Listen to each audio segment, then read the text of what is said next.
Essuyez. Donc, Avot, chapitre 2, Mishnah 12, deuxième partie. Toujours sur Yiyu Kol Ma'asecha Leshem Shamaim. Tu m'as, Rachel?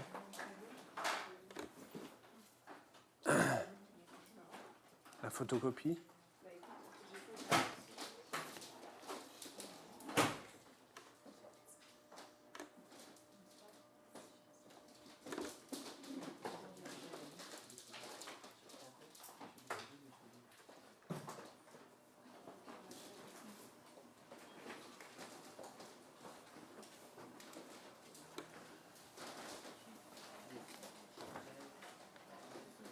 Donc,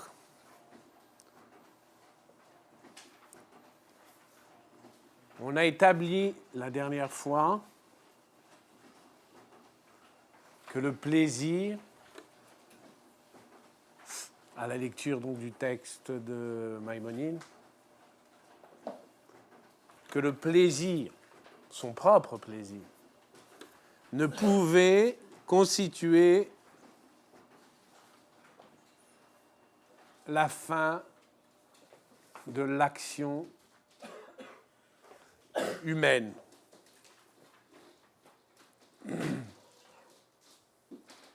En ce sens, la recherche du plaisir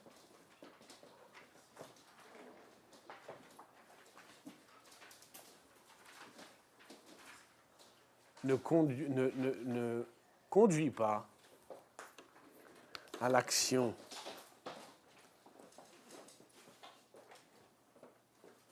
sauf par illusion, par aveuglement. Comme j'ai dit, j'ai donné un exemple la dernière fois. Le plaisir, nous dit Rambam, nous dit Maïmonide, le plaisir accompagne l'action, il n'en est pas l'aboutissement, il n'en est pas le bout.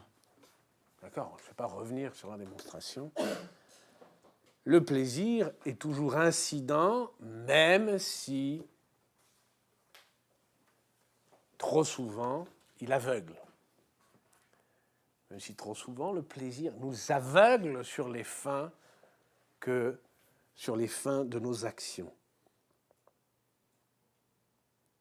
Ça, c'est là que nous nous sommes arrêtés la dernière fois, et je reprends le texte du Rambam, c'est toujours Perek Chamishi des Shmona Prakim, 5e chapitre des 8 chapitres, c'est la fin, je saute le passage sur le dibour, sur la parole, l'usage de la parole, et je lis les 2 derniers paragraphes dont vous avez la photocopie. Veda. Donc, qu'en est-il de cet homme dont tous les actes sont orientés, le Rambam parlait d'inclination, tasrif en arabe, que beaucoup traduisent par orientation, incliner ces actes vers la fin dernière, le tachlit, qui est la connaissance de Dieu, comme il le dit. Ilm Allah, connaissance de Dieu. Voilà. Il termine ce chapitre en disant Veda, alors c'est la traduction, la version d'Imtibon toujours, Veda chez Zot Amadrega Himadrega Ilyona Meod Vechamura. Sache que ce degré, atteindre à ce degré, Madrega Ilyona Meod, c'est un très haut degré d'élévation. Lo yasigua et la me'at. Lo yasigua et la me'at. Ne l'atteignent ni parviennent que très peu. N'y parviennent que très peu. V'achar erged gadol meod. Et après un très long exercice. rareté donc, rareté de ces hommes dont on peut dire qu'ils sont les justes, les tzadikim. Rareté, extrême rareté de ces hommes. Donc on est loin des ambitions du XVIIIe siècle, d'Aufklärung, de propagation des lumières, propagation des idées, d'émancipation des hommes. On est loin, très loin de tout cela.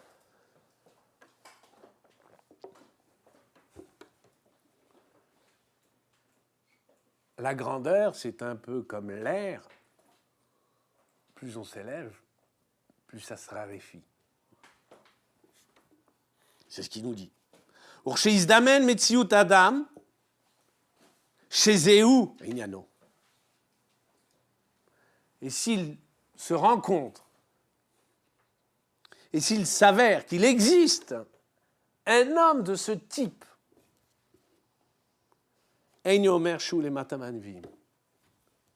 ne dirais pas qu'il est inférieur, qu'il est en dessous des prophètes.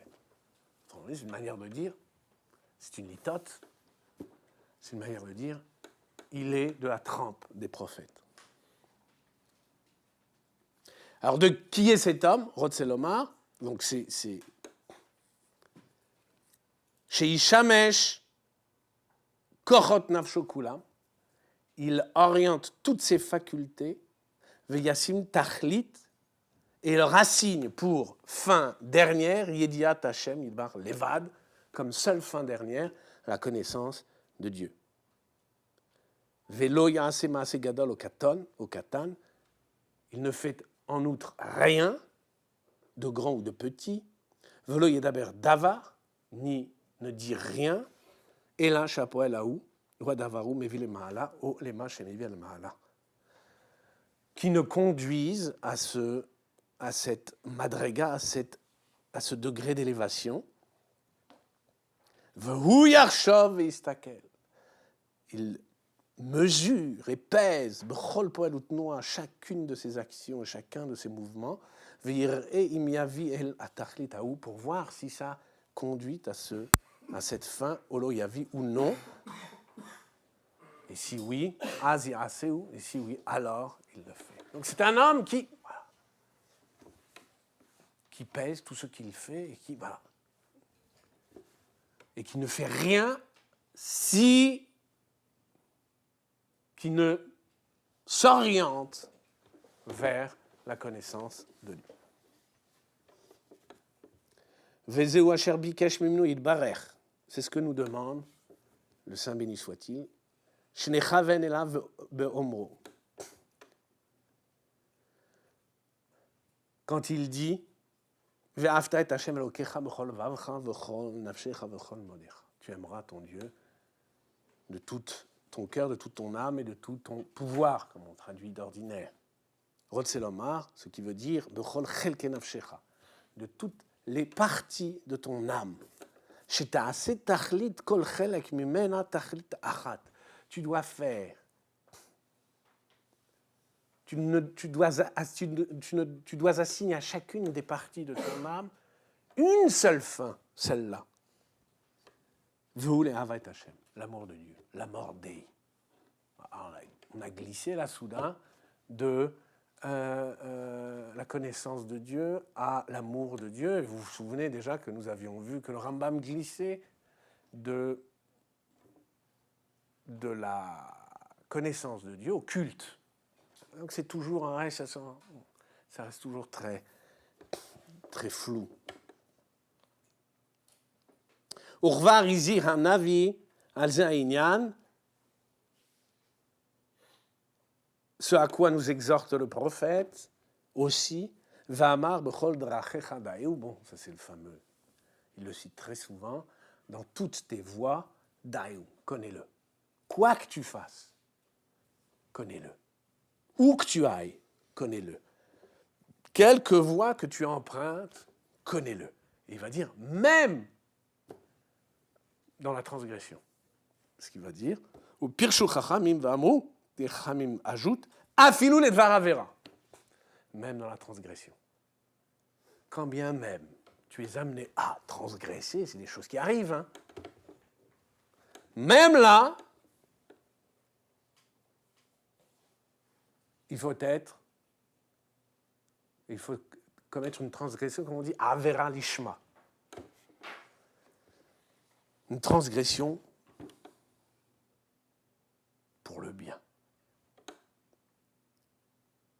Rotzelomar, chez Tassim la poël à où tu dois donner à cet acte, tachlit, un tachlit, une fin, vehu a emet, la vérité. Afalpi, shieshbo avera mitzalechad. Même si par un biais, il y a quelque chose de transgressif. C'est étonnant, hein? Vous dites ça dans un monde que vous savez. Ukvar kalelu chachamim aleihen hashalom ze ha'inyan kulo biktsara. Et les chachamim on dit ça sous une forme très condensée, très concise. Bemilot moatot morot ad kol za'inyan. En peu de mots pour dire tout cela. Hora shlema. Me'od, donc pour le dire entièrement, ad she'ata keshetifran kotser hamilot, siperu za'inyan agadol va'atzum kulo, asher chiboru chiburim velo ishlimuhu, au point que quand tu te penches sur le caractère concis de tout ce qu'ils ont dit, tout ce qu'ils ont écrit là-dessus, Teda, tu constates, chez Neymar, que ça a été dit, par une puissance divine. C'est tellement concis, et ça dit à la fois tellement tout, en très peu de mots, c'est d'une synthèse presque parfaite, que voilà, ça a été Koach Eloi, ça a été dit Bekoach Eloi. Vehu Amram, Betzavotem, et c'est ce qu'ils disent dans leurs exhortations, Vechol Maasecha Yehu Leshem Shamaim. C'est comme ça, donc il retombe sur ses pieds, enfin sur notre Mishnah. Il dit, c'est ce qu'on dit quand il dit, c'est ça qu'il appelle la klalout du propos, pour dire en très peu de mots. C'est quoi la phrase? C'est ça. Kol ma'asecha yehu shem shamayim.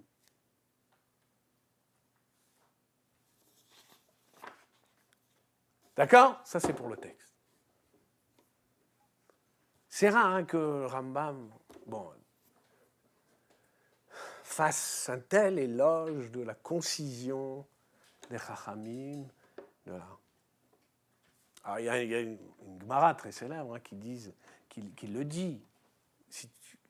Si tu dois enseigner à tes élèves, fais-le de manière concise. Mais lui, là, il en fait un... Il dit ça, c'est kaloul. Tout ce que je viens de dire dans le 5e chapitre, c'est dit en une seule phrase. Donc, je reviens à la question de la finalité de nos actes. Kol ma'asecha, tous tes actes. Autrement dit, à la finalité de l'existence. Kol ma'asecha, entendez, l'existence humaine. En tant qu'elle est active. Hein. La question des passions humaines, c'est encore un autre... L'existence humaine, au sens strict, c'est-à-dire dans sa dimension active. Donc il s'est agi de savoir la dernière fois quelle est la véritable fin de l'homme. Et l'on avait écarté le plaisir. Ce n'est pas le plaisir.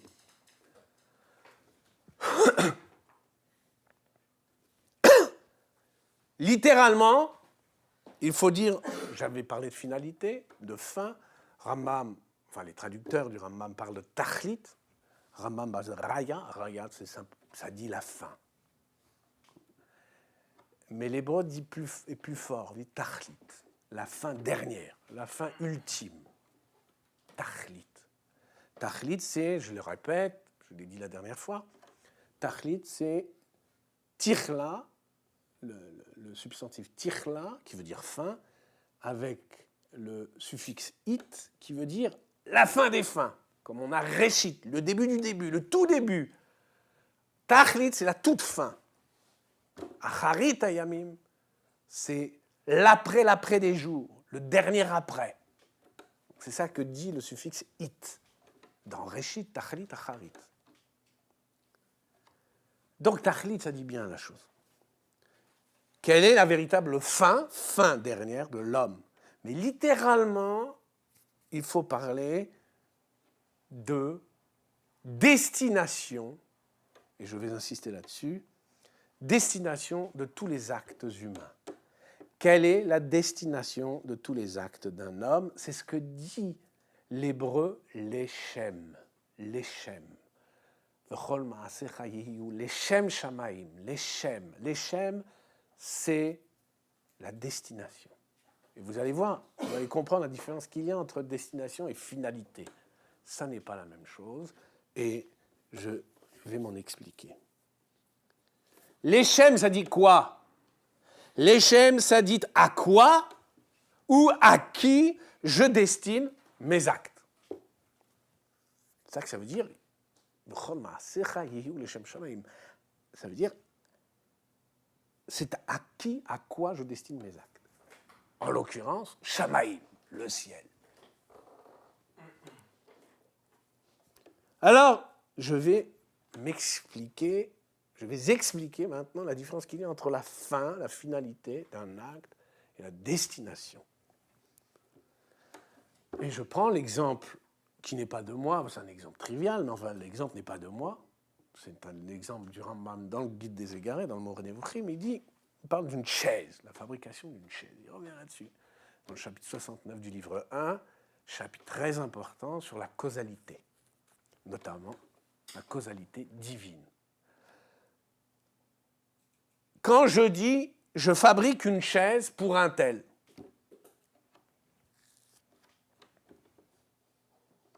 la finalité de la chaise, c'est quoi? C'est de s'asseoir dessus. C'est ce que dit Rambam. Quelle est la finalité d'une chaise? C'est l'assise.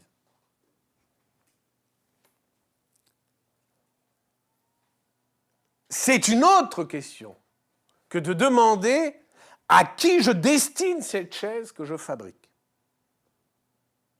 Je répondrai à un tel, soit à mon propre usage, soit à l'usage d'un autre. Ça, c'est la destination. Ce n'est pas la finalité. La finalité d'une chaise, c'est son usage. La destination, c'est autre chose. Si l'on me demande, je suis en train de fabriquer ce que l'on est convenu d'appeler une chaise. Si l'on me demande pourquoi, en un seul mot, pourquoi fabriques-tu cet objet? En un seul mot. Je répondrai, c'est une chaise, cet objet c'est une chaise, c'est pour s'asseoir dessus. C'est la réponse au pourquoi. Il s'agit là de la finalité. C'est ce qu'en hébreu on appelle Keli shemelachto le masheo. Keli, notamment dans l'expression, notamment le Shabbat, on dit Keli shemelachto le isur. C'est un instrument, un outil dont la melacha est interdite Shabbat, dont l'usage est interdit Shabbat. Ça se dit melacha. Ça, c'est la finalité. C'est la finalité. Si le même me demande pourquoi fabriques-tu la chaise, pourquoi en deux mots? Pourquoi fabriques-tu la chaise? je répondrais, par exemple, pour mes repas.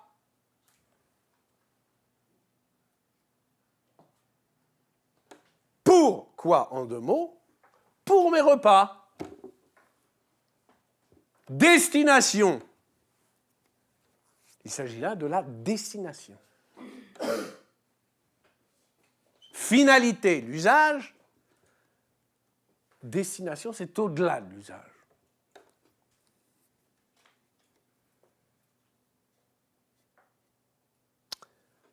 Quand je demande maintenant pour quel usage cette chaise, je pose la question de sa destination matérielle.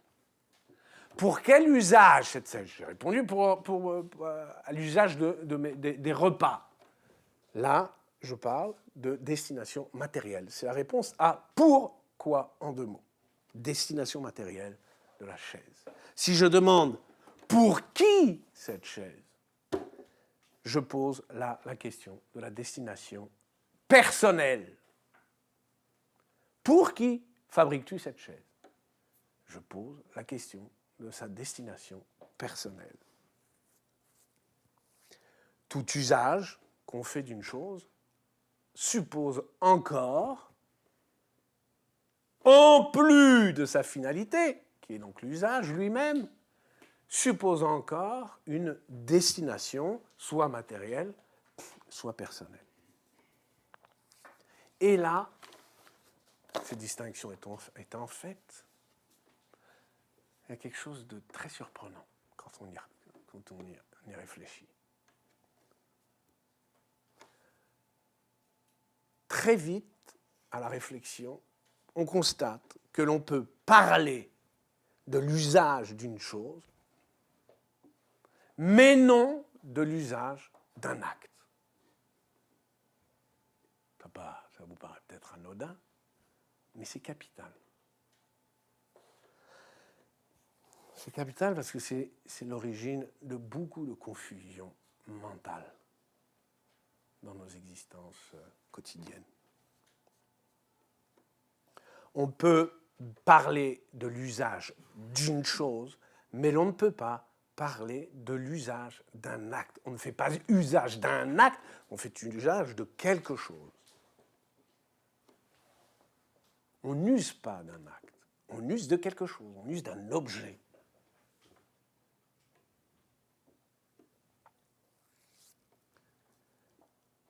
Conséquence importante, s'il n'y a pas d'usage d'un acte,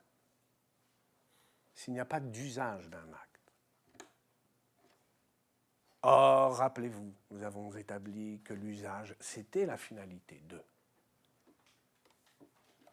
Si l'on ne fait pas, s'il n'y a pas d'usage d'un acte, c'est par conséquent qu'il n'y en a pas non plus de finalité. Patatras. Première grande désillusion. Non. Ouais. J'essaie de rendre la chose un peu théâtrale, mais en vain. Vous allez comprendre, les choses vont un peu se... Je dis une chose simple. Je pars de la distinction entre la finalité et la destination. C'est une distinction fondamentale, la distinction entre la finalité et la distinction. Je montre qu'il n'y a de finalité, qu'il y a finalité d'un acte, d'une chose. Et je me demande s'il y a finalité d'un acte. Mais comme la finalité de quelque chose, c'est, nous l'avons montré, l'usage qu'on fait de cette chose, la finalité de la chaise, c'est de s'asseoir dessus. Oui. Non, pour penser large, il faut d'abord penser petit. Alors, on parle de la chaise, il faut vraiment que vous suiviez, parce que sinon après, on est d'accord. L'usage, de la chaise, c'est sa finalité. Quand je conçois la chaise, quand les Homo sapiens ont conçu de concevoir une chaise, après simplement s'être assis simplement sur des blocs de granit ou des troncs quand ils ont conçu de fabriquer une chaise, la forme que la chaise a pris était déterminée par l'usage qu'on allait en faire. Si vous faites une chaise comme ça, on peut toujours courir. Ce n'est pas une chaise, puisqu'elle n'est pas... On ne peut pas s'en servir comme d'une chaise. On ne peut pas s'asseoir dessus. Donc. D'accord, je veux dire une chaise comme ça, en angle à 30 degrés d'angle. Il faut au moins un angle... Après, les ergonomistes vont pinailler, vont chicaner. Est-ce que c'est 90 degrés, peut-être plus incliné? Peu importe.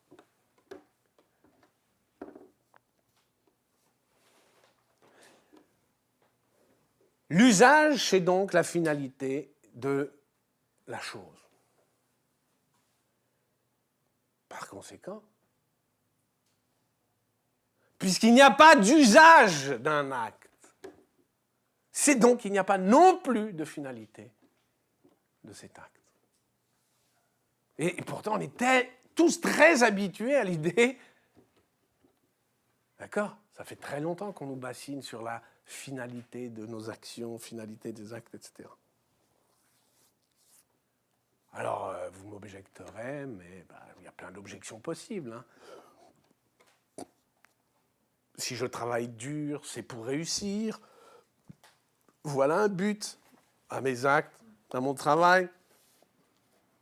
Et je ne sais pas, moi, dans toutes nos actions quotidiennes, on poursuit plus ou moins des buts déterminés. Je cours pour attraper mon bus, j'enseigne pour instruire, etc. etc. On est accoutumé à l'idée que nos actions poursuivent une fin, même immédiate. C'est vrai qu'on ne sait pas quelle fin lointaine nous poursuivons, mais au moins nous sommes censés savoir quelle fin prochaine nous poursuivons. Je ne sais pas, en politique, Jean-Marie, on doit poursuivre le bonheur du plus grand nombre quand on est socialiste. Quand on est de droite, le bonheur de quelques-uns. Les mieux lotis, de préférence. Alors, je pense que c'est une erreur et je vais montrer pourquoi. Il faut qu'on distingue, on le fait souvent, entre praxis et poiesis. Vous le savez, ça. On distingue, c'est une distinction d'Aristote, il faut dire, entre l'action proprement dite et la poiesis, qui est l'acte de fabriquer quelque chose. Je dirais la fabrication. Il faut distinguer entre un acte faber, pour le dire en latin, comme on dit l'homo faber, l'homme qui fait, qui fabrique, et un acte agens. Entre un acte de fabrication et une action pure. L'action pure, par opposition à l'acte de fabrication. On fabrique une chaise, on court.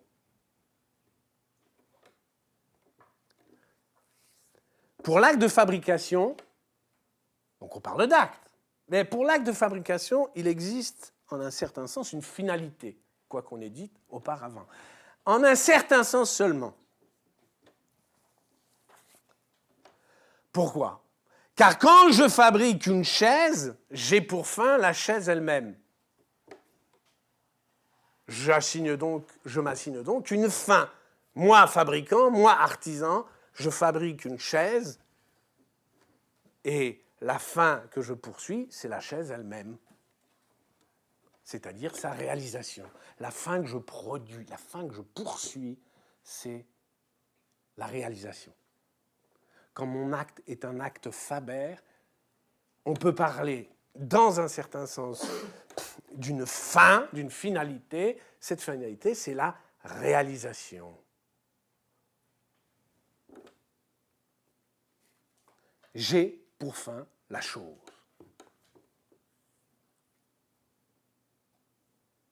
Ce n'est pas, cependant, à proprement parler, une fin. Pourquoi ? Ce serait quoi si c'était, à proprement parler, une fin ? Si je fabriquais une chaise pour la chaise elle-même, et non pas pour l'usage que je veux en faire. Ce ne serait plus de l'artisanat, ce serait de l'art. De l'art. Rappelez-vous le tableau de Magritte. Ceci n'est pas une pipe. Et pourtant, vous voyez une pipe. Eh bien, il dit exactement ça. Ce que vous croyez être, ce que vous voyez, vous avez cru que je voulais peindre une pipe, mais ce n'est pas la pipe dont vous faites usage. Cette pipe que j'ai peinte, c'est une pipe pour la pipe. C'est de l'art. D'accord ?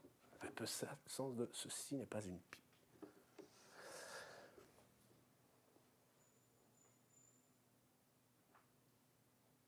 Cet objet fabriqué est entièrement déterminé, donc dans sa matière, le matériau, comme dans sa forme, le dessin qu'on va lui donner, ce qu'on appelle le design aujourd'hui, par l'usage auquel je le destine. Donc un objet que je fabrique est entièrement déterminé dans sa matière comme dans sa forme par l'usage auquel je l'assigne, auquel je le destine. Ce qu'on appelle en langue barbare sa fonctionnalité. C'est entièrement déterminé par ça. Je ne sais pas, tu es architecte bientôt. C'est l'usage que j'assigne à un objet en détermine non seulement la forme de la chaise est déterminée par l'usage que je veux en faire, m'asseoir dessus, mais aussi sa matière est déterminée. On ne fabrique pas une chaise en paille, par exemple. Je veux dire, la structure en paille. Il faut une structure solide, sans quoi, si je m'asseyons dessus, je me ramasse. C'est déterminé par l'usage que je veux en faire.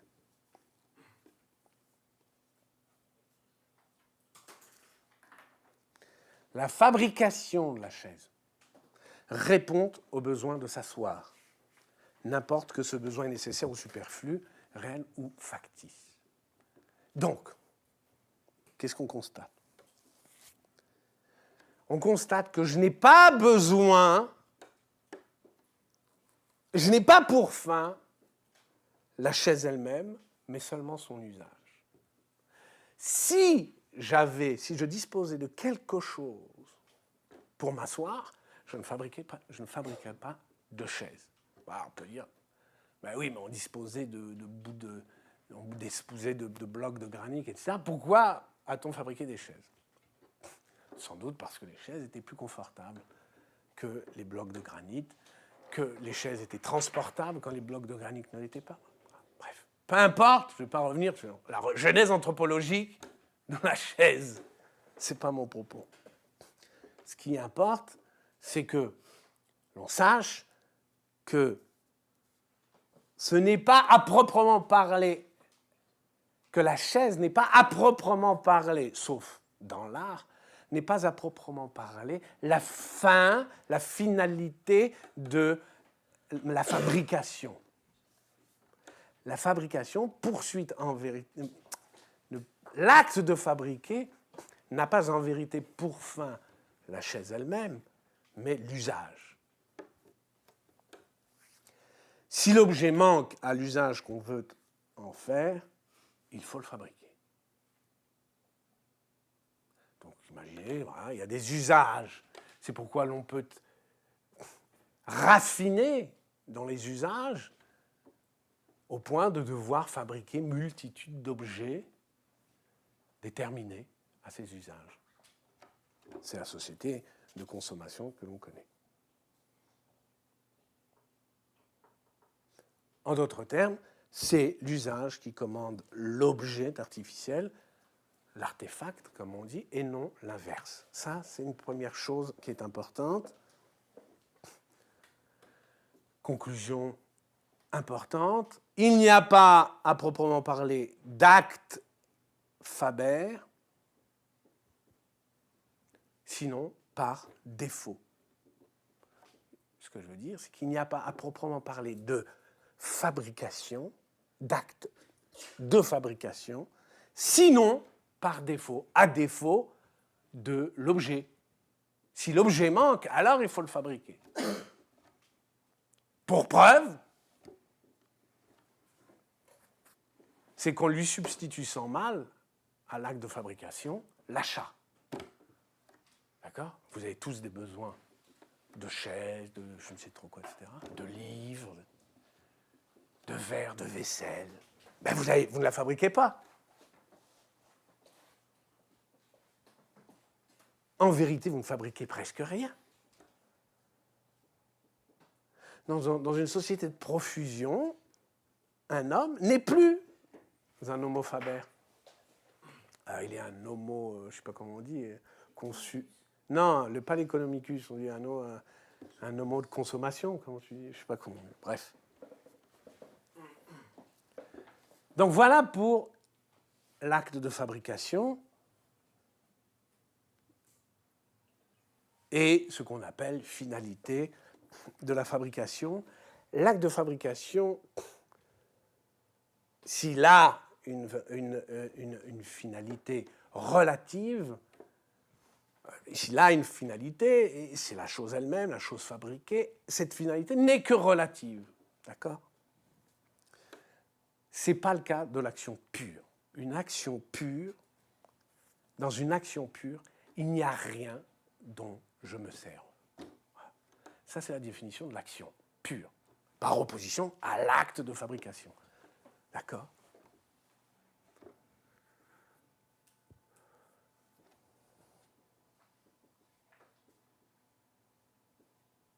L'acte de fabrication tente à devenir un usage. L'acte de fabrication tente à devenir un usage.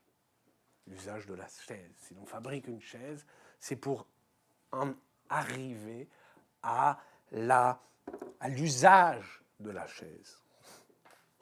En revanche, dans l'action pure, il n'y a rien dont je me serve, dont je fasse usage. L'action pure, dans l'action pure, il n'y a rien dont je me serve. Rien dont je fasse usage. Sinon,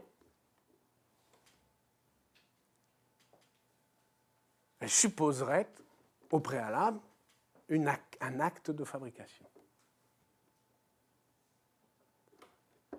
Donc ça, c'est important d'avoir en tête la définition de l'action pure.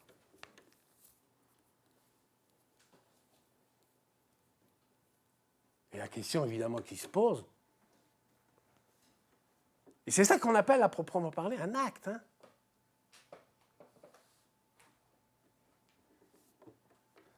La question qui se pose, c'est est-ce qu'il existe des actions pures ? C'est une question que je vous pose. Est-ce qu'il existe des actions pures ? Cherchez bien.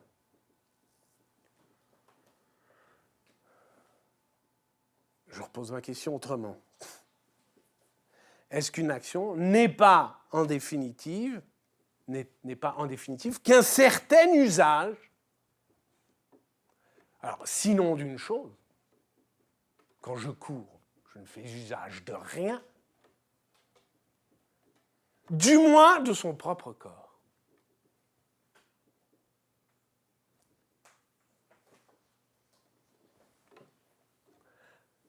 Une action, certes, toute action n'est pas l'usage de quelque chose. Quand je cours après mon bus, pour prendre mon bus. D'accord? Je ne fais usage de rien qui soit chose.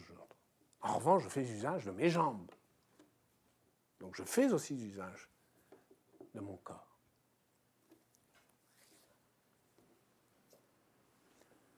Quand je cours pour rattraper le bus, je fais usage de mes jambes. Si je travaille dur sur un devoir, je fais usage de ma tête.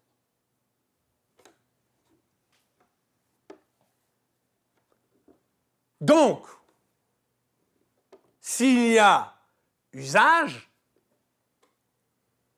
même du corps, même de son propre corps seulement, c'est qu'il y a destination.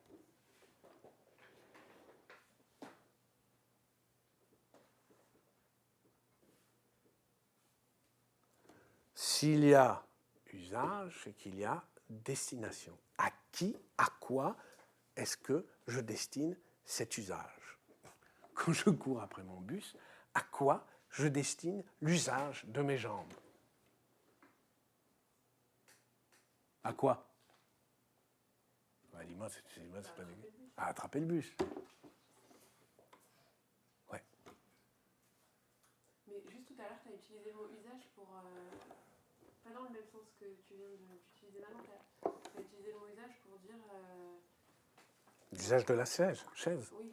Eh ben. Là, tu dis je fais usage de mes jambes. Ben oui. Tu dis, je fais usage de la chaise. C'est la finalité relative de s'asseoir. Mais là, tu dis je fais usage de mes jambes. Ouais. Seulement, tu ne les fabriques pas, tes jambes. Donc, non, mais... tu ne peux pas te poser la question de la finalité de tes jambes. Donc, mais Aristote te répondra, la nature a voulu que les jambes aient pour finalité la course. Enfin, la marche ou la course. Et donc, s'il y a usage, après, il y a destination. Voilà. S'il y a usage, il y a destination. Alors, dans le cas des jambes, la finalité, dirons-nous, est naturelle et non artificielle. C'est une finalité naturelle. Mais s'il y a usage, c'est qu'il y a destination. Donc, alors je reprends. Au fond, quelque action qu'on fasse,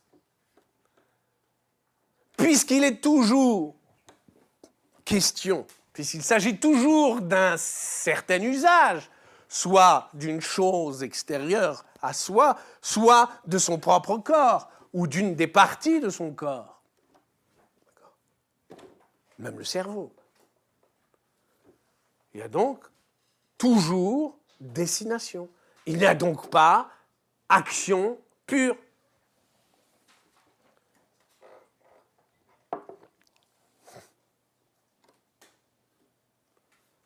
Quelle est la destination de mon travail intellectuel, comme on a pu le dire? Cet usage de ma tête que je fais, à quoi donc est-il destiné? Il est destiné à la réussite. Cette réussite, donc n'importe laquelle. Une bonne note, un prix, une découverte scientifique. Cet usage, l'usage de ce qu'on appelle le travail intellectuel, l'usage de ma tête, le travail intellectuel, il a pour destination, pas pour finalité, encore une fois, il ne s'agit pas là, on ne parle pas de finalité. On peut parler de la finalité naturelle du cerveau, qui est la réflexion, etc., etc. La finalité naturelle des jambes d'un homme, la marche, la course. La finalité des mains, naturelle des mains d'un homme, l'appréhension. On ne peut pas parler de finalité d'un usage, mais une destination. Pourquoi en deux mots, pourquoi fais-je usage de ma tête? Je vous le redemande puisque vous êtes étudiant. À quoi destinez-vous votre travail intellectuel? Vous êtes censé répondre à ces questions. Vous êtes étudiant, vous devriez quand même savoir ce que vous faites. Alors, à quoi destinez-vous votre travail intellectuel? Si tant est qu'il y a travail intellectuel. Je ne présume de rien. Alors, les étudiants? Pourquoi pas? Quel piège. De toute façon, c'est aussi le jeu. Alors, il faut être franc. Hein. Chercher une solution. Tu cherches une solution. La solution à quoi? À tous tes problèmes? Non! Tu fais des études pour trouver la solution à tous tes problèmes. Je te souhaite bonne chance. Si tu crois que c'est à l'université que tu vas trouver la solution à tous tes problèmes. Dont les études sont concernées. Alors, précise. Si on fait des maths, on va résoudre des problèmes de maths. Si l'on fait de maths, on doit résoudre des problèmes de maths. Oui, donc découverte, ce que j'ai appelé la découverte. Soit découverte d'une solution, soit découverte d'un théorème, soit découverte, peu importe la découverte. Oui, d'accord. Je ne sais pas si tu es très honnête quand tu dis ça, mais... Hein? Je soupçonne d'ordinaire qu'on fait des études à destination d'une carrière, en général. Mais bon, allez, dans le bénéfice du doute, je t'accorde ta bonne volonté.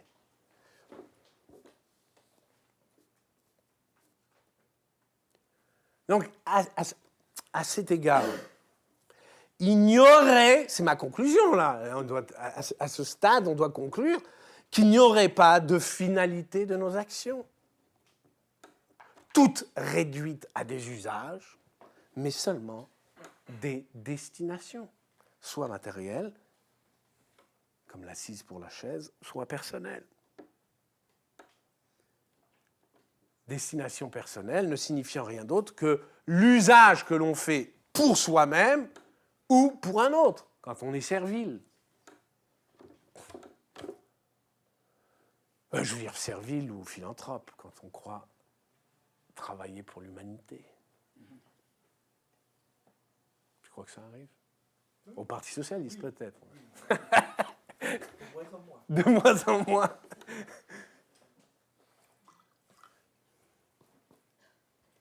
Donc, on en arrive à la conclusion qu'il n'y a pas d'action. Qu'il n'y a pas d'action pure.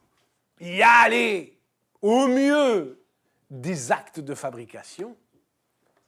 Pour le reste, il n'y a que des usages. Alors, des usages. Usage des choses disponibles. Mais pire, usage des corps.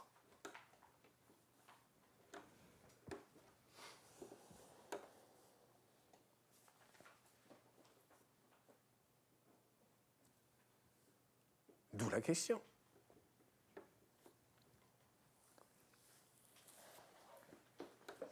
Y a-t-il des actions pures et non seulement des usages? Et je vous le dis tout de suite, par action pure, j'entends Maaseh Leshem Shamaim. Action pure s'entend, se dit Maaseh Leshem Shamaim. Un Maaseh Leshem Shamaim, c'est une action pure. La question se pose. Lui, alors évidemment, il dit, non seulement, nous, on se pose la question, mais est-ce qu'il y a des actions pures possibles, puisqu'en somme, tout se réduit dans l'existence à des usages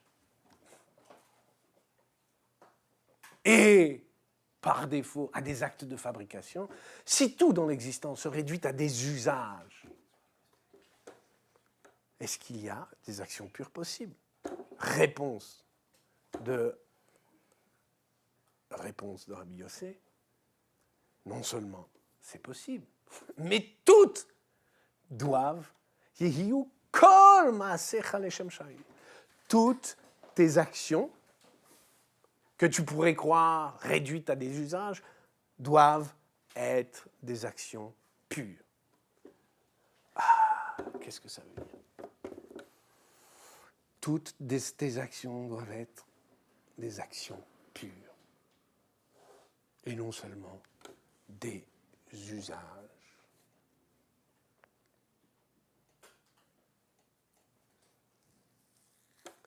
Évidemment, je crois, à la suite de Rabbi aussi, qu'il y a des actions pures possibles. Je crois qu'il existe. Alors pourquoi je crois qu'il existe des actions pures possibles? Parce que je crois qu'il existe des actions où, et ça c'est important, c'est le deuxième point important, un peu délicat, où destination et finalité se confondent, ne font plus qu'une. Alors, qu'est-ce que ça veut dire? Qu'est-ce que ça veut dire que la destination et la finalité se confondent et ne font plus qu'une? On a dit précédemment qu'il n'y a de finalité que d'une chose et qu'il n'y a de destination que d'un usage. Parler d'action pure, c'est dire, écoutez bien, parce qu'il faut, maintenant c'est la formule que je vais expliquer, mais retenez bien la formule.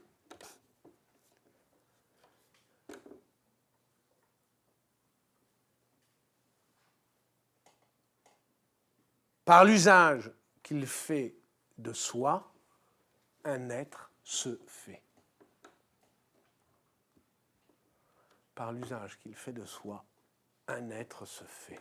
C'est dans ce cas que la fabrication, entre guillemets, que l'acte faber, ou que la finalité, notamment la finalité de l'acte faber, se confondent avec l'usage, ne fait plus qu'un avec l'usage. Ça veut dire quoi? Ça veut dire que je viens à l'être par l'usage, par mes actions, c'est-à-dire par l'usage que je fais de moi-même. Et accessoirement, par l'usage que je fais des choses qui m'environnent. Plus essentiellement, je viens à l'être par l'usage que je fais de moi-même. J'existe à force d'user de moi-même.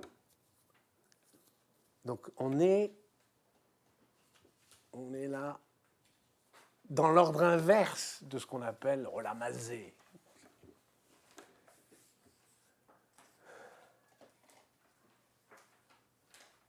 Ou j'use quelque chose à force d'en user, à force d'en faire usage. J'use. C'est en français, ça dit bien la chose. J'use. User de quelque chose, c'est tout le contraire de le fabriquer.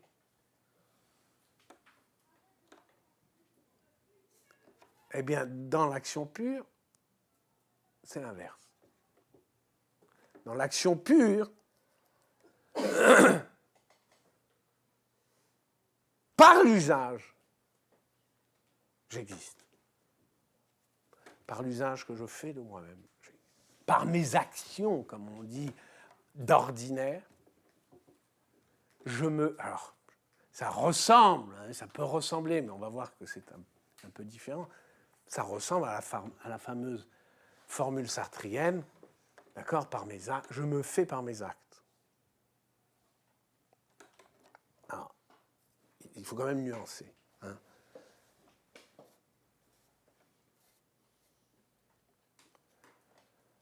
L'usage qu'on fait de soi, ce qu'on appelle d'ordinaire les actions d'un homme, l'usage qu'on fait de soi se confond avec la fabrication, entre guillemets, bien sûr, de soi.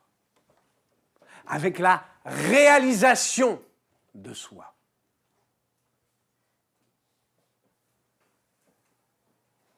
Un usage de soi qui réalise le soi, ça c'est une action pure.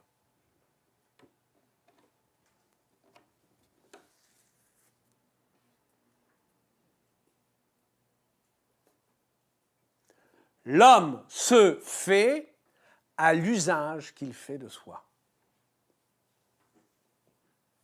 L'homme se fait à l'usage qu'il fait de soi. Ça, c'est le Maaseh Leshem Shamayim.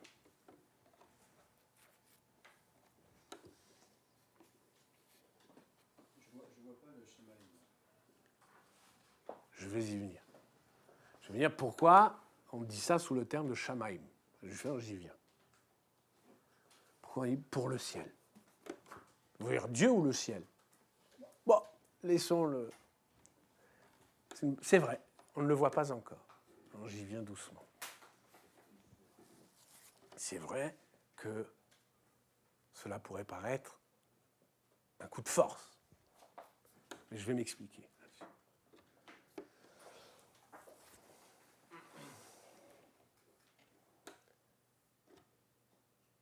Puisqu'un homme fait usage de soi, quelque action qu'il fasse, un homme fait usage de soi.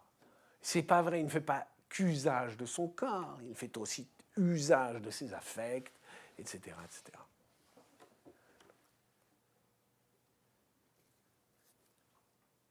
Dans cet usage qu'il fait de soi, quelle est la destination personnelle de cet usage?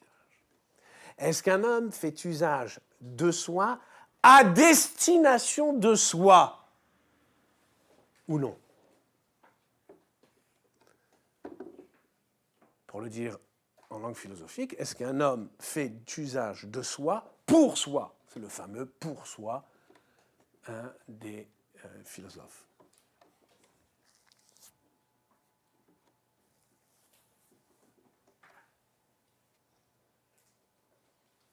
Ce serait une activité égoïste, ça marquerait ce qu'on peut appeler l'égoïsme de la conscience. Si l'homme ne faisait jamais usage de soi que pour soi, eh bien nous serions condamnés à l'égoïsme. Alors, certains le pensent, notamment la Rochefoucauld, etc. Et dire à Rochefoucauld, quoi qu'on fasse, allez, c'est pas vrai, il n'est pas aussi radical, mais disons, c'est la tendance qu'il... Quoi qu'il fasse, un homme ne se destine qu'à soi-même. Ce qu'on peut appeler l'égoïsme de la conscience.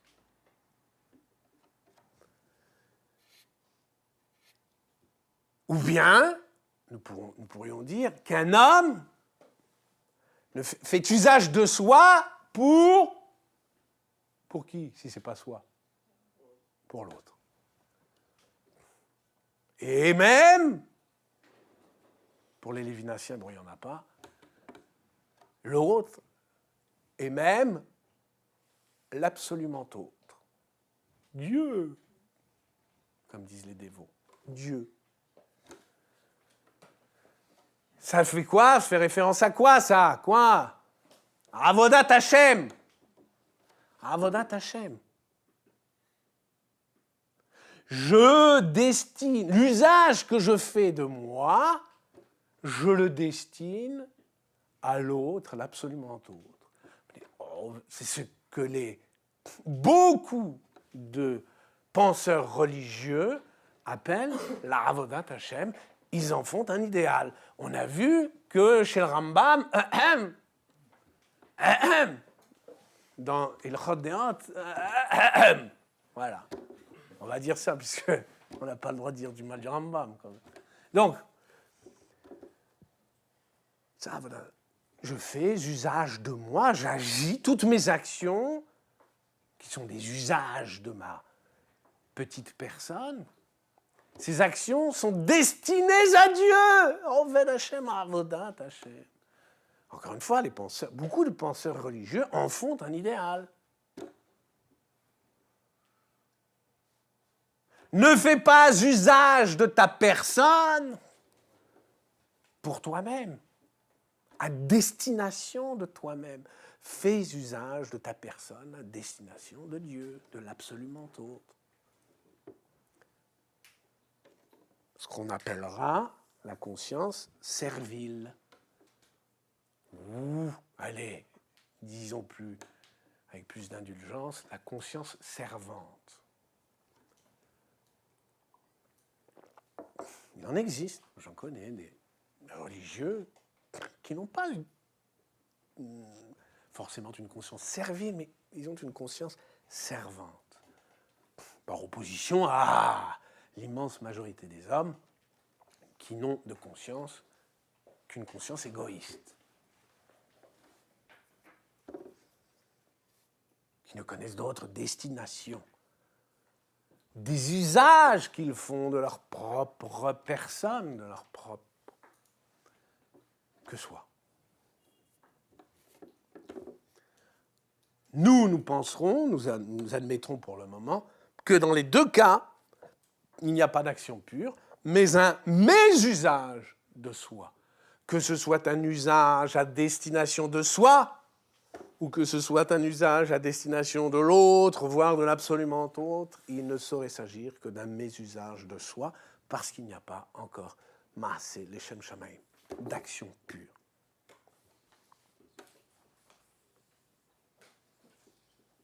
Il n'y a d'action pure que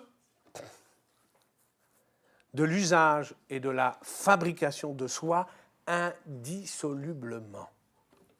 Ça veut dire, dès que vous dissociez l'usage de soi et la réalisation de soi, vous êtes dans le mésusage. Dès que vous ne pouvez plus dissocier l'usage de soi et la réalisation de soi, alors vous êtes déjà dans le Maaseh Leshem Shamayim. Je vais quand même préciser.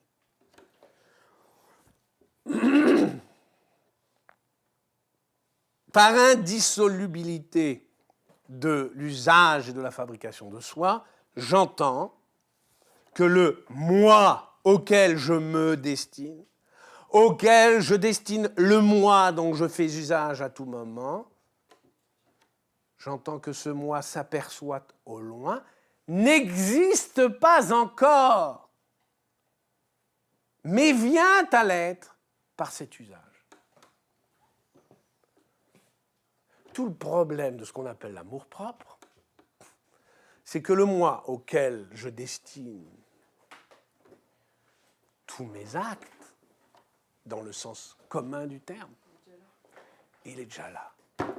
Comme dit Descartes, c'est une chose, une res.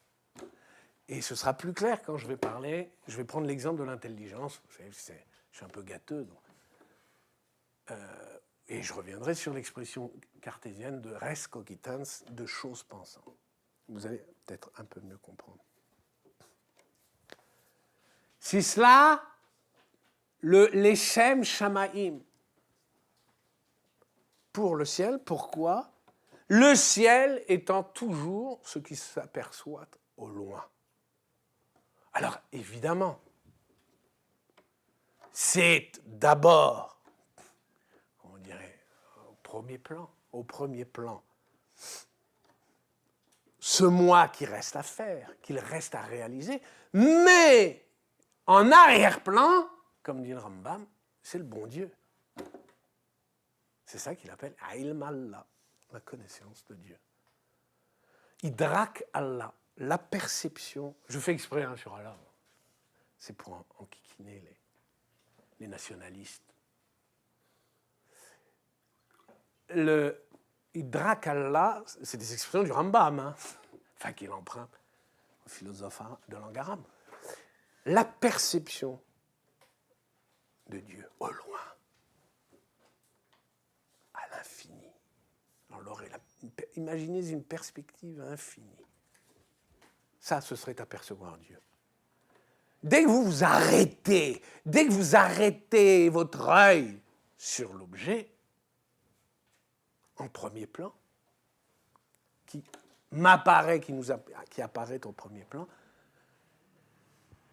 si l'objet donc devient une obstruction, obstrue la perspective, là vous êtes dans l'erreur. Là vous ne voyez plus rien, vous voyez que je ne sais pas comment ça se dit en termes dans l'histoire de l'art, mais ce n'est pas un moment anodin dans l'histoire que la découverte de la perspective en art. C'est un moment de l'esprit. C'est une découverte. On découvre que l'œil ne s'arrête pas à la première chose vue. Que l'œil ne voit pas que la chose vue, qu'il voit que quelque chose se voit au-delà sans être tout à fait vu. Quelque chose s'aperçoit au-delà. Voilà. Ça, c'est ce que Rambam appelle Idrak Allah ou Ilm Allah, connaissance de Dieu. Alors, je prends l'exemple de l'intelligence. D'ordinaire, je fais usage de mon intelligence. Je fais usage de mon intelligence. C'est ce qu'on dit d'ordinaire. Ça se dit. Faire usage de son intelligence. Est-ce qu'on n'entend pas par là, justement, res cogitans? On entend par là res cogitans. Quand Descartes dit « Qu'est-ce que je suis, moi qui suis ?» Je suis une chose qui pense. Les mots sont chargés, sont lourds. Une chose qui pense. Une chose. Pourquoi parle-t-il d'une chose? Eh bien, une des explications, c'est celle-là. Parce qu'il a dans la tête qu'on fait usage de son intelligence. Que par conséquent, c'est une chose. On fait usage de son intelligence comme d'une chose. C'est pourquoi l'on peut dire que l'intelligence est une chose qui pense. À quoi je destine cet usage de l'intelligence? Allez, pour être généreux, on dira que l'on destine l'usage de l'intelligence au progrès des sciences. Ça, c'est pour Benjamin. T'es là, aujourd'hui, t'es là. Je peux le dire. Je le destine au progrès des sciences. Et non seulement à l'avancement de ma carrière. Ça, c'est à quoi je destine l'usage. Maintenant, à qui je destine l'usage de mon intelligence? À qui? Destination personnelle. À qui je destine cet usage?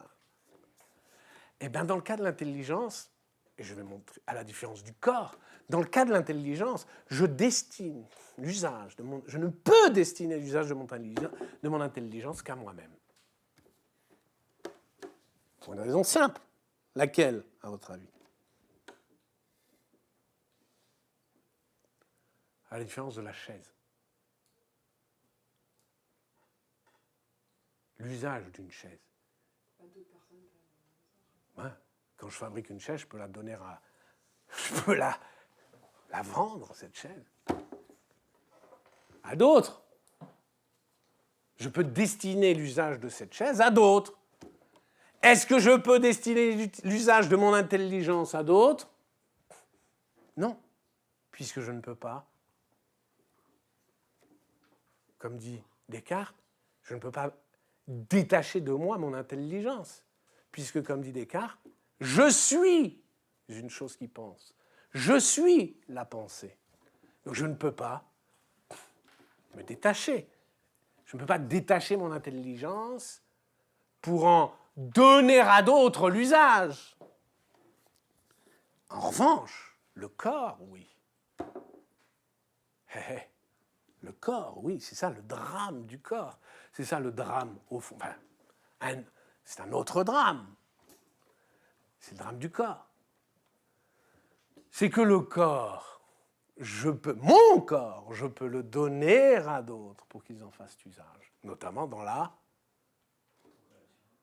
Dans quoi? Ah ben dites-moi, c'est les... Qu'est-ce qu'il me raconte? Et dis-moi, t'es jeune, tu devrais savoir ce que je veux dire. Dans quoi? Dans la prostitution. Ah, c'est dur, hein? Vous... Ah oui, tiens. Ouais. Oh. Mais pas seulement. Dans quoi d'autre? Dans quoi d'autre je puis donner, enfin donner, perdre mon corps? Non, dans l'esclavage. Incident technique.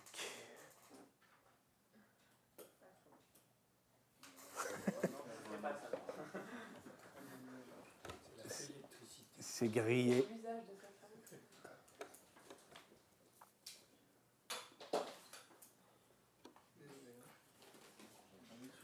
On continue, tant pis. En revanche, ce que vous n'avez pas signalé, c'est qu'on peut, si l'on ne peut pas donner l'usage de son intelligence à d'autres, en revanche, on peut donner les produits de son intelligence à d'autres. Mais c'est un autre problème pour qu'il s'en serve. Autrement dit, si l'intellectuel est un artisan, c'est de ses idées.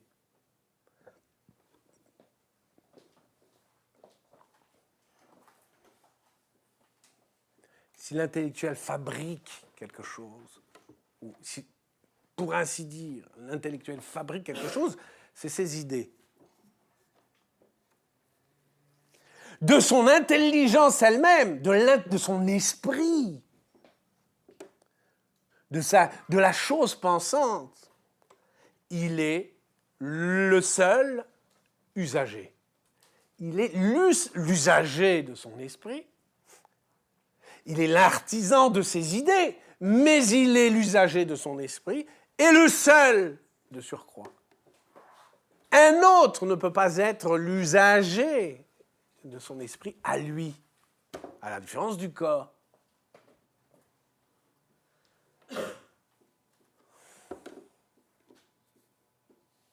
On suit jusque-là.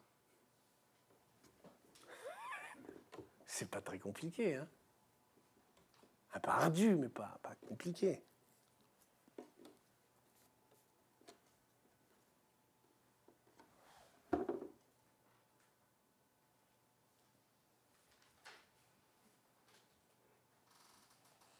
Dire, quelles conséquences ça a? Je dis voilà, vous constatez qu'un homme est le seul usager de son esprit, de son intelligence.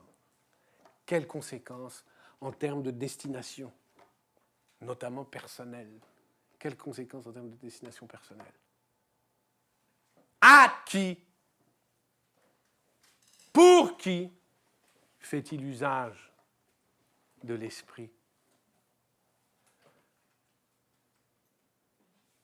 À qui? Pour qui l'usage de son esprit, pardon? À qui destine-t-il l'usage de son esprit? À qui destine-t-on l'usage d'une chaise? À soi ou à d'autres? À qui destine-t-on l'usage de son esprit? À soi, forcément. Conséquence? Les conséquences. Mais non, c'est le contraire. Eh bien, évidemment, un intellectuel est voué à soi. Autrement dit, le fondement, le shoresh de l'égoïsme, c'est l'intelligence. Ah, ça me fait mal de dire tout ça.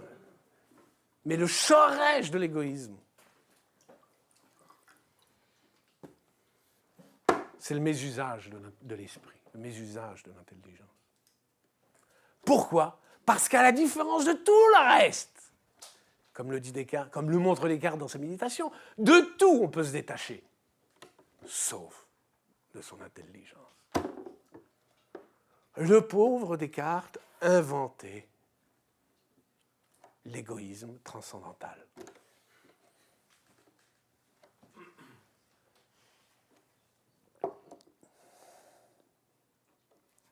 En revanche, si l'on entend que l'intelligence se fait à force d'usage, c'est-à-dire qu'à penser,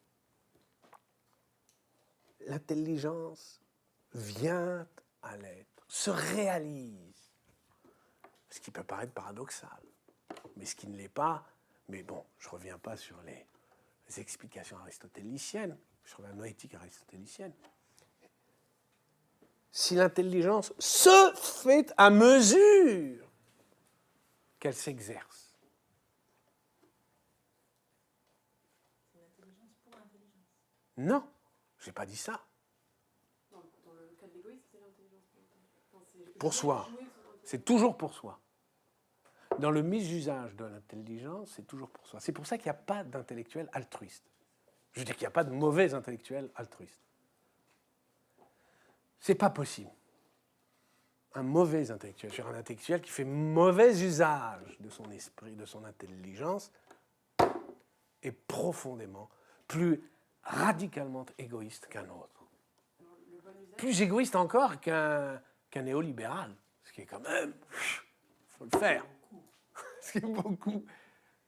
Une intelligence qui se fabrique, elle cherche à grandir en intelligence. c'est pas l'intelligence pour l'intelligence. Elle cherche à quoi? À devenir plus intelligente. Non, quand tu dis qu'il vient à l'être, quand tu dis l'intelligence qui Hein? vient, quand tu dis l'intelligence qui vient à l'être, c'est ça qu'il faut. Oui, mais comprendre son.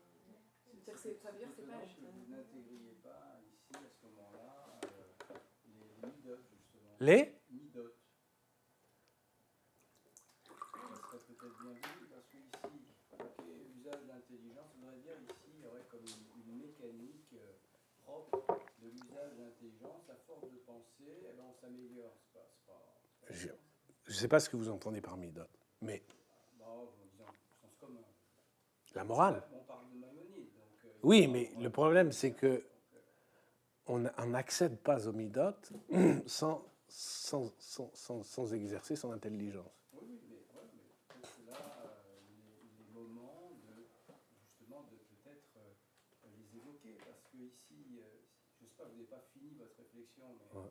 je veux dire, on voit bien qu'ici, c'est l'usage des choses, c'est l'usage de soi qui ferait que, voilà, ici, on aurait une action pure, et c'est ça qu'on cherche. Ouais. C'est ça un peu la réflexion. Exactement. Bon. Donc ici, moi ce que j'entends, même si c'est pas encore, il n'y a pas de synthèse, c'est que ici, ça serait de remettre le travail, je dirais, quotidiennement, en usant de son intelligence, et ça aboutirait à quelque chose de pas mal. C'est pas sûr, c'est pas. S'il n'y a pas les bonnes midotes, alors même s'il faut de l'intelligence pour comprendre qu'il faut améliorer certaines, parfaire ces midotes, voilà, c'est simplement ce qui me venait à l'esprit. Mais on est d'accord. On est d'accord. Non, mais vous parlez du tikkun amidot. C'est certain qu'il est question du tikkun amidot. Mais encore une fois, le tikkun amidot, c'est un certain usage de soi. D'accord? Cet usage de soi dit correcteur, ou cet usage correcteur de soi, à qui le destine-t-on? C'est un problème. Donc le problème revient. Le problème, parce qu'encore une fois, cet usage suppose une destination, notamment une destination personnelle. Donc à qui cet usage est-il destiné? Alors vous allez me répondre, à Dieu. Alors vous allez me répondre, à soi. Vous allez me dire, c'est pas sûr non plus. Donc on revient au problème. C'est pour ça que c'est intéressant. Je veux dire ici. Non, je veux dire simplement que vous n'avez rien résolu en introduisant le tikkun amidot. Je sentais qu'il était bon d'en parler. Si vous voulez. Et puis c'est vrai que j'insiste trop sur l'intelligence, mais bon. Mais d'accord. Mais ça ne résout pas le problème. Mais est-ce que Maïmonide ne parle pas d'un moment où l'intelligence de l'homme rencontre l'intelligence active, comment comment il appelle Oui, l'intellect agent. l'intellect agent. Et est-ce qu'à ce moment-là, ce que tu disais, Bien sûr, oui. Non, mais c'est pour ça. Mais l'intelligence vient à l'être, se réalise, à ce moment, elle se réalise dans cette rencontre. oui, bien sûr. Oui, mais là, je ne veux pas introduire toutes les finesses de la noétique et de la... C'est pour ça. Mais tu as raison. Mais tu vas trop vite en besogne. Là, simplement... Mais c'est vrai, ça s'appelle l'Ittihad, l'union avec... Mais ça, c'est un autre... Il faut déjà... Il faut avancer d'abord doucement avant de... Sinon, tu vas finir dans la mystique. Ah non! Alors ça, s'il y a une chose sur laquelle... No passaran! Les mystiques, no passaran. La mystique ne passera pas.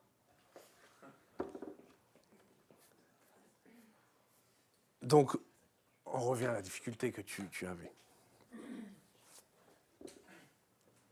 Si, en revanche, donc, à l'inverse du mésusage de l'intelligence, si l'on entend que l'intelligence se fait, entendez bien le pronominal, se fait à force d'usage, c'est-à-dire qu'à mesure qu'elle s'exerce, l'intelligence, elle prend de la réalité, qu'elle n'est pas une chose, donc.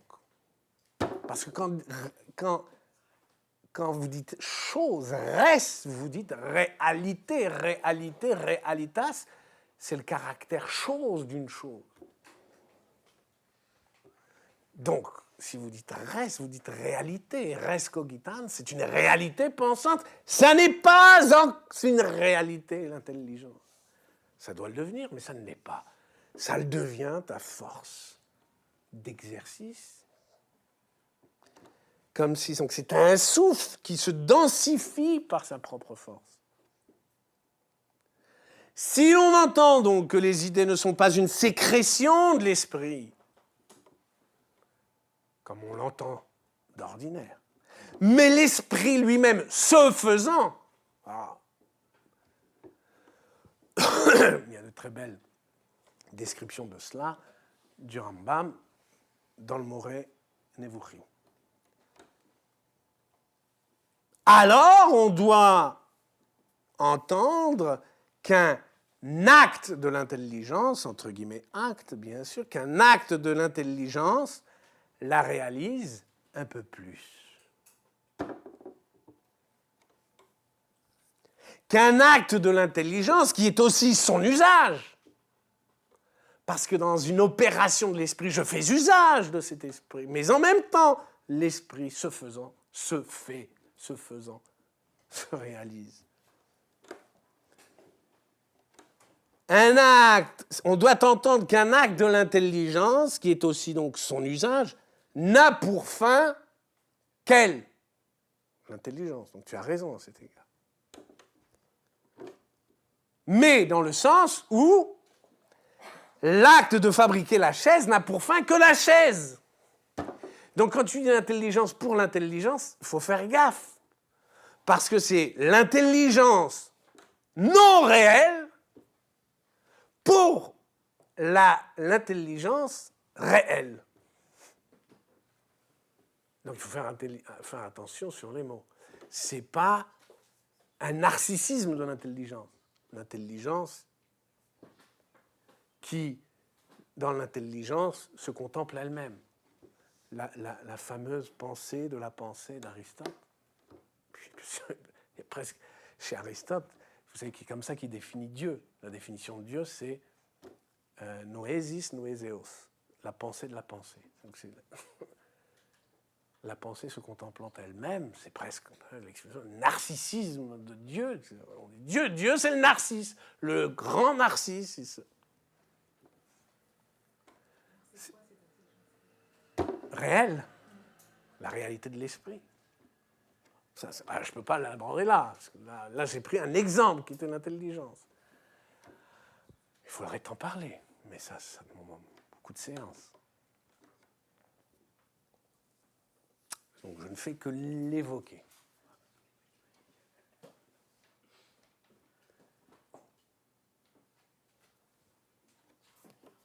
Pour finir, donc maintenant, j'extrapole. puisqu'il s'agit non seulement de l'intelligence, mais de tout acte. Donc non seulement du Talmud, mais de tout Maasé. Parce qu'on ne dit pas seulement donc, du Talmud l'Ishma et du Maasé l'Eshem Shamaim. Dans tous les cas,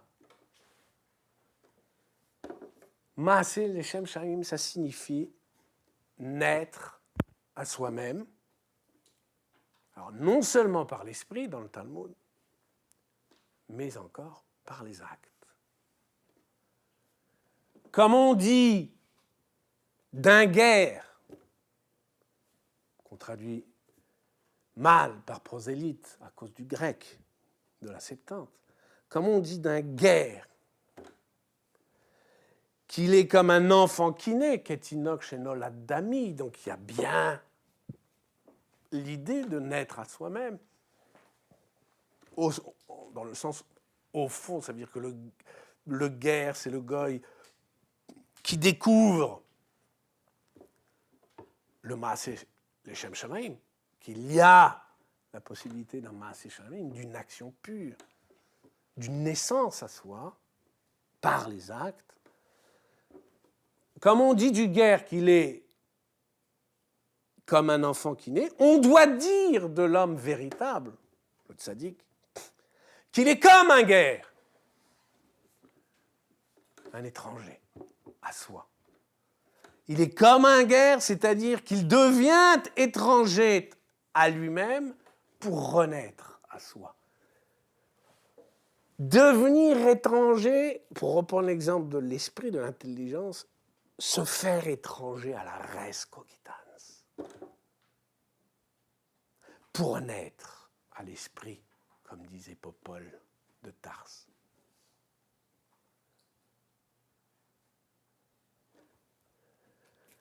Tout le problème, c'est ça tout le problème dans l'existence.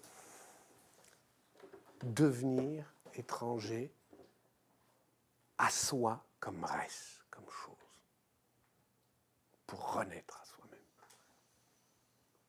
C'est ça, Yiyu Kol Maasecha Leshem Shamaim. Ça le sens. Voilà, s'il y a des questions.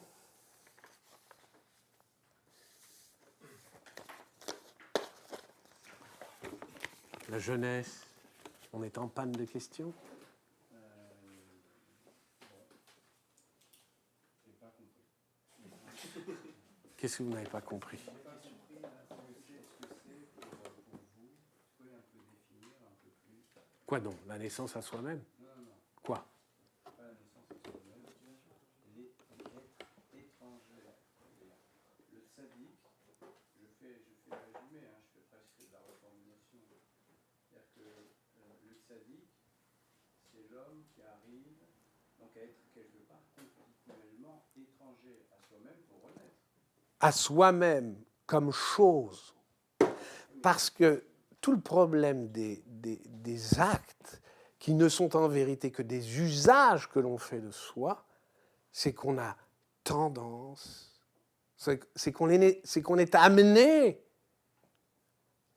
à se prendre pour quelque chose. C'est pire. Quelqu'un, c'est plus grave encore, mais pour le commun,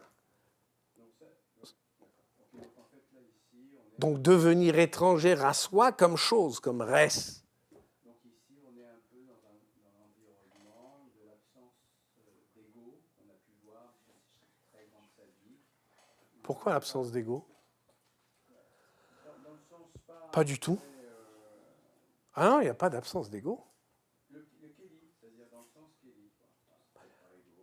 Vous voyez ce que je veux dire ou pas? Ouais, mais j'avais dit ouais, la mystique ne passera pas. Non, je plaisante.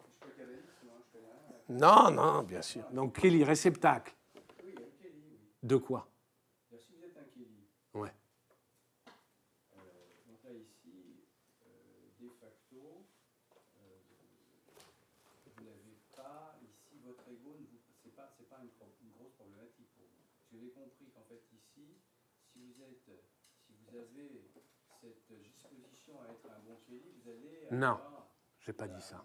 Non, quoi. Je n'ai pas dit ça.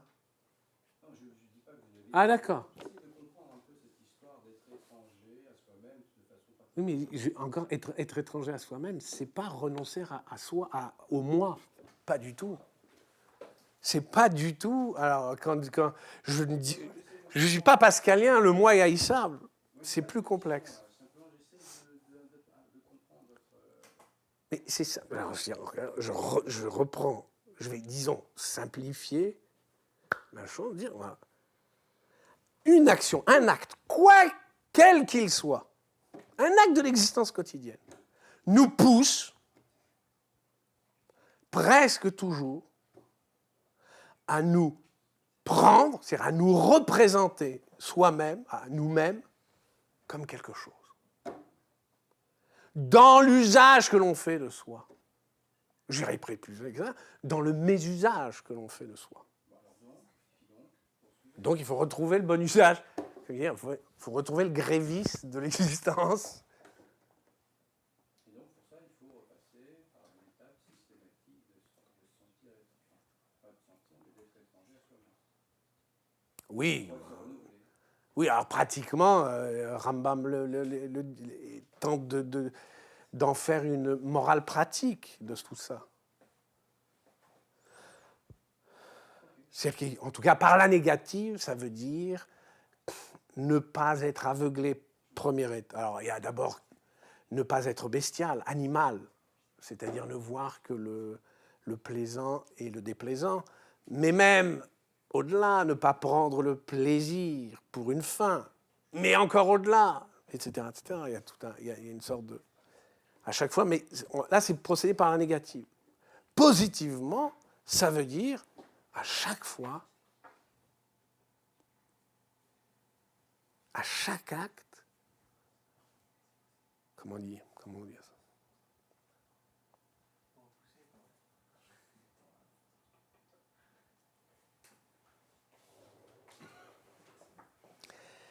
Si l'on pose à chacun de nos actes, ou si vous voulez, dans l'horizon de notre existence, pour être plus...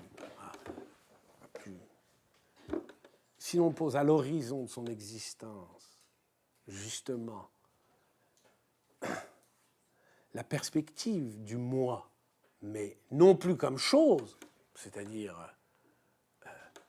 au fond, l'existence, ce ne serait jamais qu'un retour, que retourner à soi, revenir, faire une sorte de retournement perpétuel à soi-même. Non.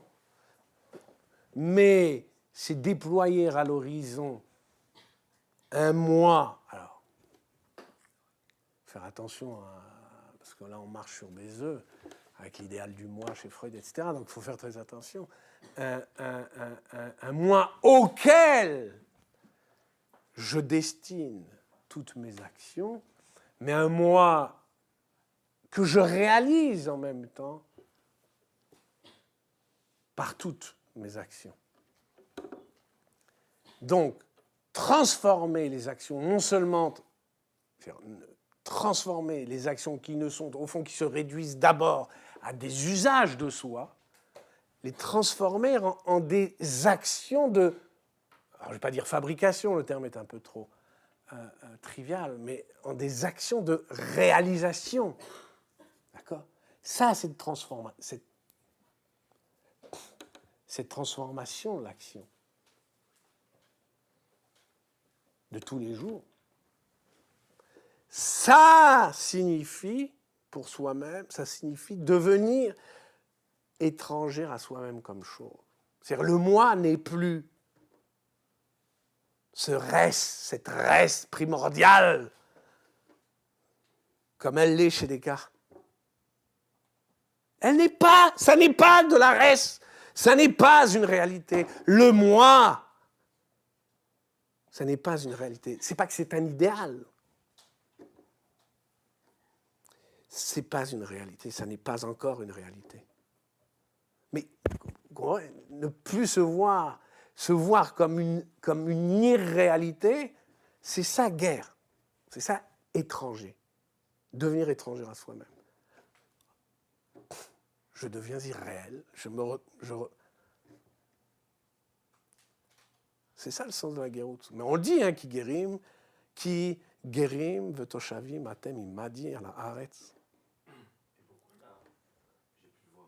Ouais. Pourquoi la comparaison avec un enfant?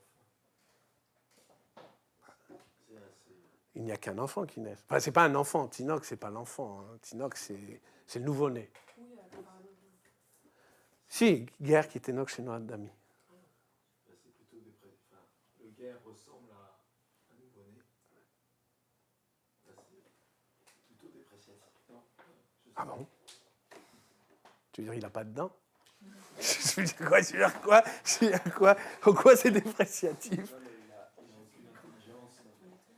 Ah oui, mais c'est pas... ouais, ça, il n'a pas d'intelligence, il n'a pas de dents, il ne tient pas tout seul, il a un trou dans la... D'accord, il n'est pas fait, mais c'est pas ça. Quand on dit Tinoch chez Noah Dami, c'est pas ça qu'on veut dire. C'est pas tous... C'est pas son inachèvement que l'on veut dire. C'est sa nouveauté. C'est sa nouveauté. Itratchut. C'est ce qu'on appelle Itratchut. Le renouvellement, mais ça ne veut rien dire, le renouvellement. Quel rapport avec la connaissance de Dieu? Encore une fois, parce que ce moi dont on parlait, donc cet horizon du moi, ou cette destination du moi, ça n'est possible que dans un horizon. C'est-à-dire, mon horizon, ce n'est pas le moi. Ça, c'est chez Freud, c'est l'idéal du moi. D'accord? Mon horizon, c'est un idéal, l'idéal du moi. C'est pas ça. Là, c'est l'horizon à l'horizon, enfin, dans le lointain, il y a ce moi qui reste à faire, en regard duquel je suis encore irréel. Hein? Il n'existe pas. Hein? Non, mais ne pas exister, ça ne veut pas dire néant.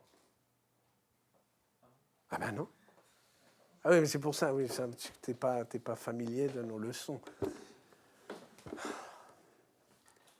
Un arbre dans une graine, il existe ou pas? Il n'existe pas. Il est néant? Non plus. Voilà, c'est pareil. Disons grosso modo, c'est une réponse aristotélicienne de base que je te fais. Mais donc c'est un peu ça, si tu veux, à la différence que la croissance du moi n'est pas naturelle, comme la croissance de la graine.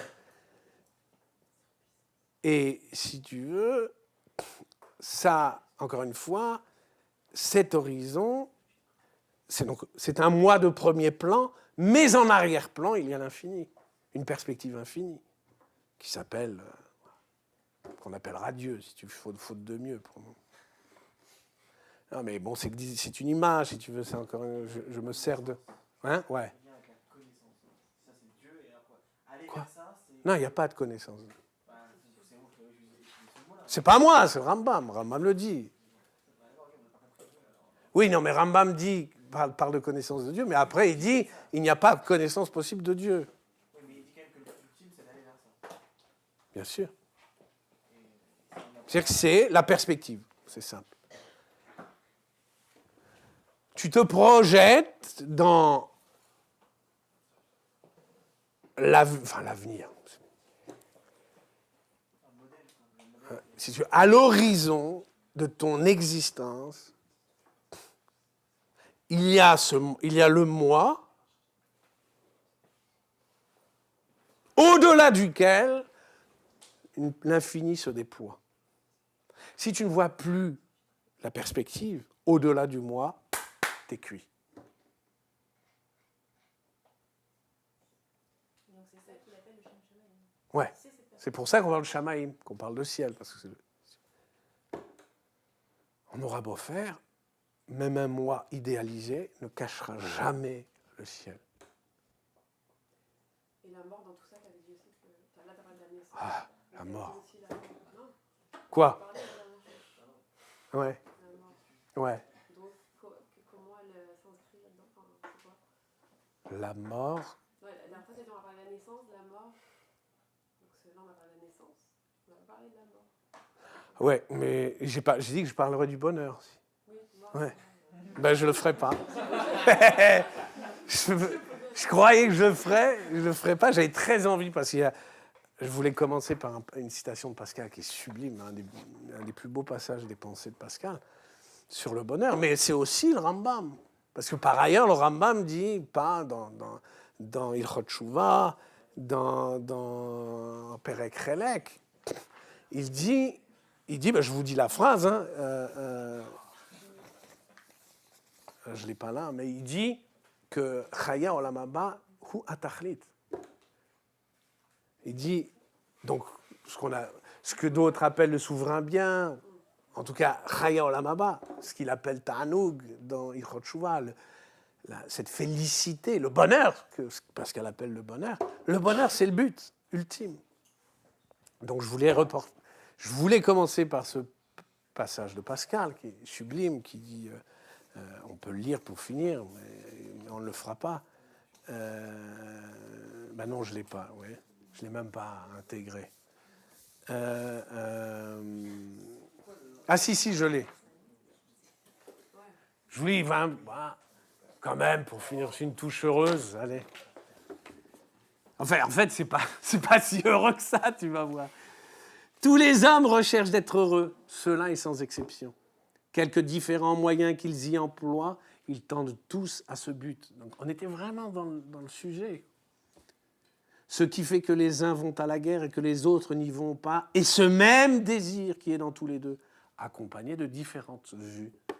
La volonté ne fait jamais la moindre démarche que vers cet objet. Donc là, il n'est plus question de connaissance de Dieu.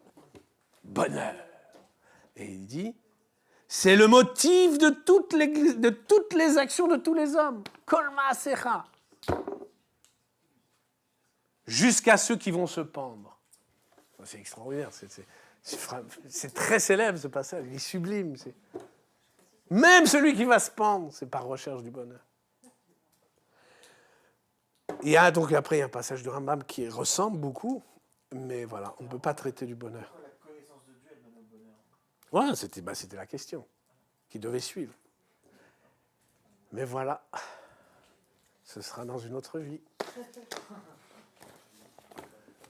qu'il y a évidemment un bonheur, mais on n'a pas l'impression que c'est objectif. Ça veut dire, c'est un peu comme confondre, vous avez dit, la destination... Le plaisir...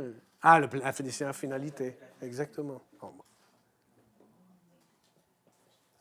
Donc, pour le dire, pour terminer, ça s'appelle une vie bienheureuse. Voilà. C'est Chelek le Chaya Olam Haba. Chelek le Olam Haba.